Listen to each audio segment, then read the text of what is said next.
If I tell you my story, please don't laugh, or at least laugh small.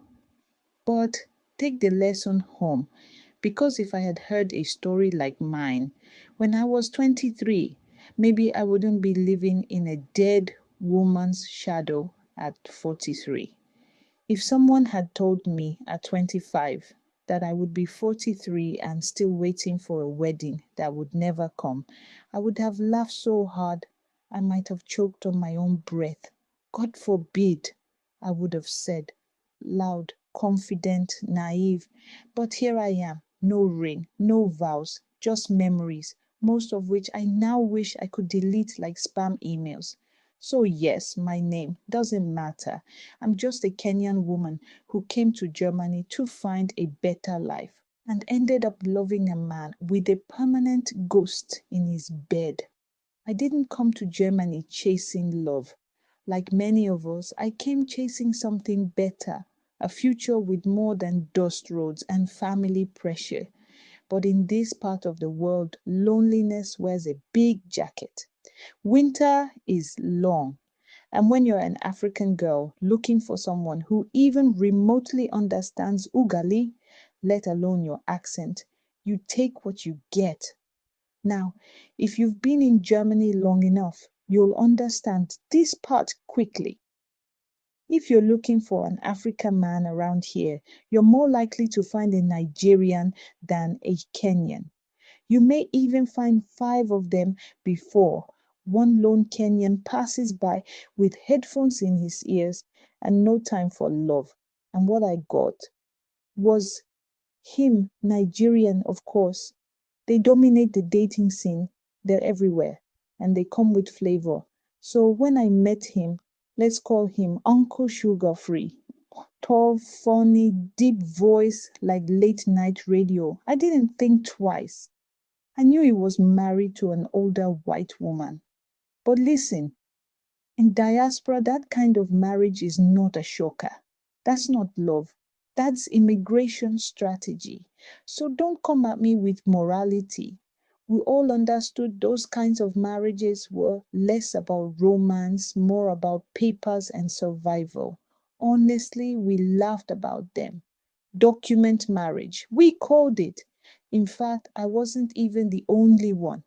There were several like me, each waiting to take over when the paperwork expired or the wife relocated to heaven.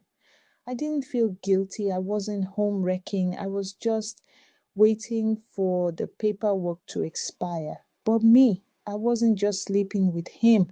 I was in love, and he was sweet, sweet in that way that makes you forget sense.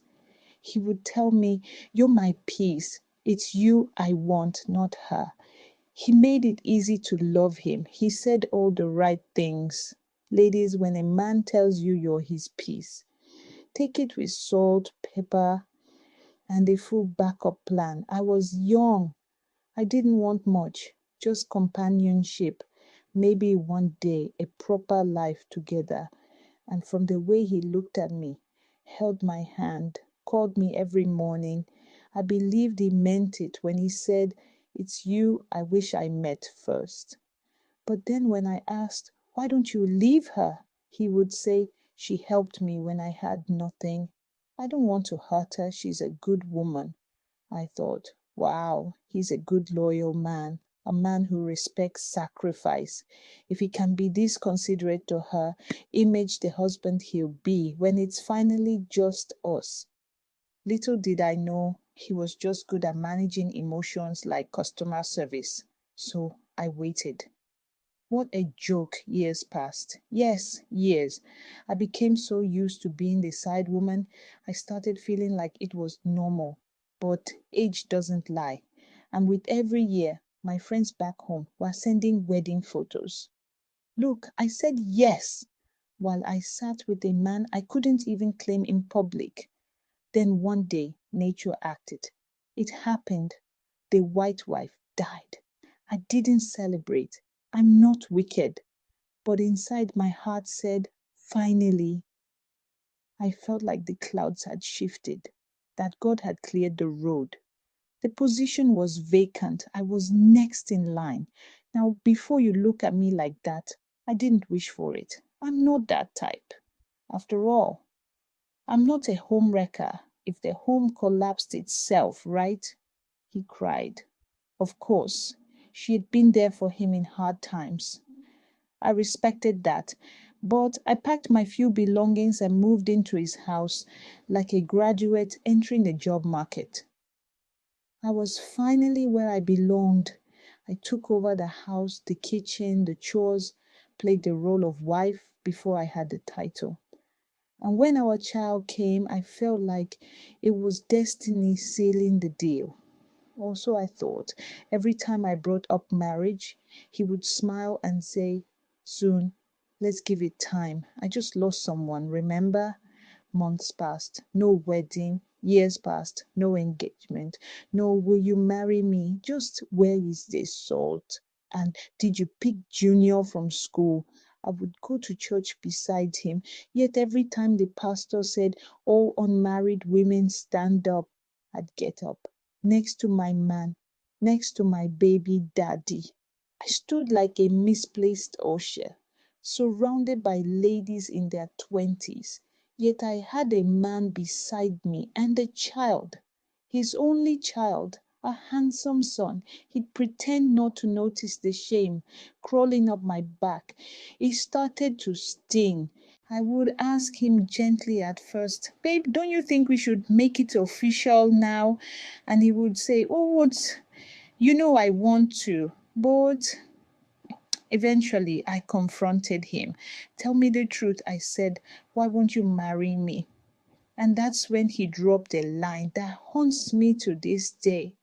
The excuse of the century. If I marry you, I'll lose my widow benefits.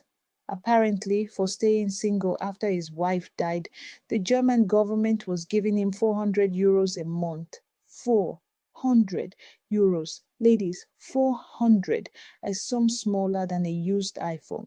He chose 400 euros over 17 years of loyalty, over our son, over me, and what was worse, he wasn't broke. He worked, had his own business, but that small benefit had become his backbone of resistance.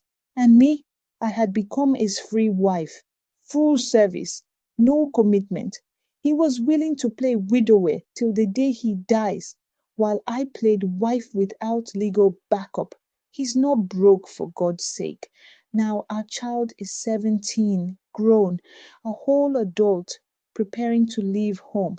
And I'm still standing in the same house, same row, same shame. People ask if I'm married, and I say, it's complicated. But let's be honest, it's not complicated. It's pathetic, no ring, no name, just Mama Junior. And this shame, it stays with me. I don't go to church anymore, tired of standing in that single line like I'm waiting for prayers to arrive from DHL. Tired of the whispers, tired of the mirror. He won't marry me. He probably never planned to. Maybe I was just feeling time, and now I'm too tired to leave, too hurt to pretend, too numb to fight. If you're young and you're reading this, let me say what nobody said to me. Don't join a queue for a man who has no exit strategy from another woman. Don't accept she helped me as an excuse. Don't waste your womb years waiting for a man who can't give you a surname but can give you stress. If he says, I can't leave her yet, then you leave him now. Me, I don't know where I'm going from here, but I know what I won't do again. If you meet a man and he's married, even if it's to a white woman, even if they don't love each other, even if you think she's old, leave him alone. Don't be the villain in someone else's love story. Because even after the white woman died, even after her death, she's still winning. She still has his legal loyalty. And me, I'm just the placeholder, If I didn't play wife roles initially, I believe this man would have married me by now. He needed a child, and his white wife wasn't capable of giving him that. And for the Nigerian women telling me he won't marry me because I'm Kenyan and Igbos don't marry outside their tribes, shame on you. You are more desperate than I am, and angry your men are eyeing ladies from the east. At least I have him, even without his name. The emperor, the conqueror, the champion, the lion is here. Zobu, zobu, enyimba, master. Toya dike, nenu dike. Toya dike, nenu dike. Clear the road for Musabi. Step aside for the game changer. Smoothie removes product residues left on hair shaft, preventing product buildup, results in shinier, silkier, healthier hair. Juneberry butter moisturizes and nourishes. Waxy Genius is a sealant. It's applied after butter to slow down evaporation rate. This ensures hair stays moisturized and softer for